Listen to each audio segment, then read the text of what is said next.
Puspa yang 3 akan mempersembahkan sebuah drama yang berjudul Hikayat Panji Semirang. Pada suatu masa, di negeri Daha dan Kuripan, hiduplah dua orang gadis cantik yang bernama Galuh Ajang dan Galuh Candrakirana.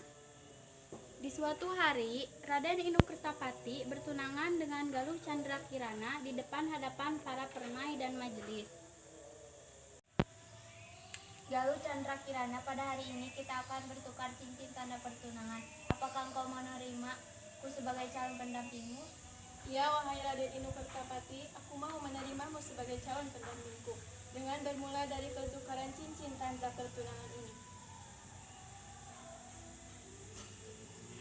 Setelah acara selesai, pada hari itu Galuh Ajeng tidak menghadiri pertunangan Candrakirana. Dan di hari selanjutnya, Galuh Ajeng mendapat kabar bahwa Galuh Candrakirana telah bertunangan dengan Raden Inukertapati. Mengapa kau tidak menghadiri pertunangan aku, wahai Galuh Ajeng? Dan seandainya kau tahu, aku berharap kau hadir. Dan alangkah sangat senangnya hatiku di saat Raden ini melamarku. Ya, pada saat itu aku memang tidak bisa hadir. Karena aku sungguh sakit hati melihat kau bertunangan dengan kekasih hatiku. Maafkan aku, wahai saudaraku, tetapi aku sangat menginginkan dia. Andai kau memberitahuku sebelum pertunangan itu terjadi, mungkin aku akan mengalah dirimu. Nangislah Galuh Ajeng tiada berhenti, serta menangis dengan tangis yang sangat setiap petang dan pagi. Oh anakku, bertunangan dengan orang pujaanmu. Ya wahai ratu, dengan sangat senang hatiku saat ini. Aku tak menyangka bahwa ia mau bertunangan denganku. Aku turut senang atas kabar ini, anakku. Galuh Ajeng masih menangis, makin hari semakin bertambah, dan Padukaliku merasa tidak tega terhadap anaknya yang menangis dengan mata balus melihat bekas menangis, dan sakitlah hatinya melihat perihal itu. Ada apa, Galuh Ajeng? Apa yang membuatmu menangis dan seperti ini? Wahai Padukaliku, hatiku sungguh sangat sakit melihat Candrakirana bertunangan dengan Raden Inukertapati. Sudahlah anakku, kau tidak pantas menangis seperti ini. Aku berjanji akan membalas luka hatiku. Setelah Padukaliku melihat anaknya yang selalu menangis, Padukaliku pun menghadap ke bawah duli sang baginda Nata. Padukaliku lalu duduk berderet dengan Mahadewi di depan sang Nata. Galuh Candrakirana yang pada saat itu duduk jauh, tanda menghormati ibunya. Mengapa engkau jauh di sana dan tidak duduk berderet dengan sang ratu? Tak mengapa ayahanda, aku berada jauh di sini untuk bertanda menghormati sang ratu. Sungguh talim dan sopannya dirimu, anakku. Galuh Ajeng dan Padukaliku bertambahlah sakit hatinya terhadap Galuh Candrakirana. Hai Padukaliku.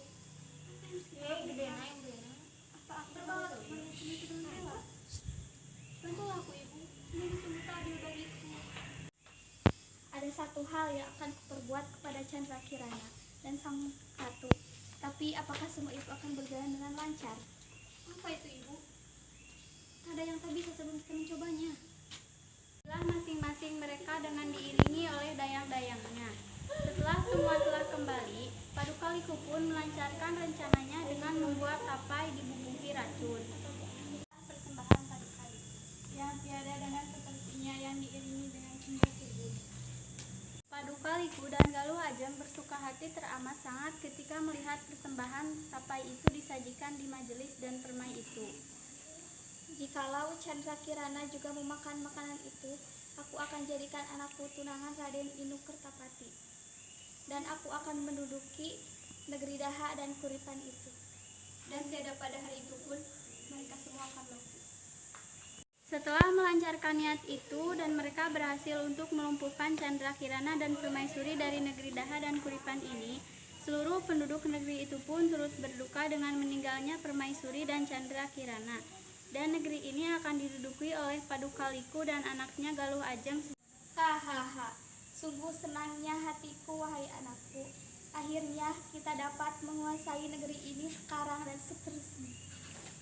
Ya wahai ibunda, hatiku pun sungguh senang melihat Candrakirana telah tiada dan Raden Inukertapati akan menjadi milikku selamanya. Sekian dari kami. Wassalamualaikum warahmatullahi wabarakatuh.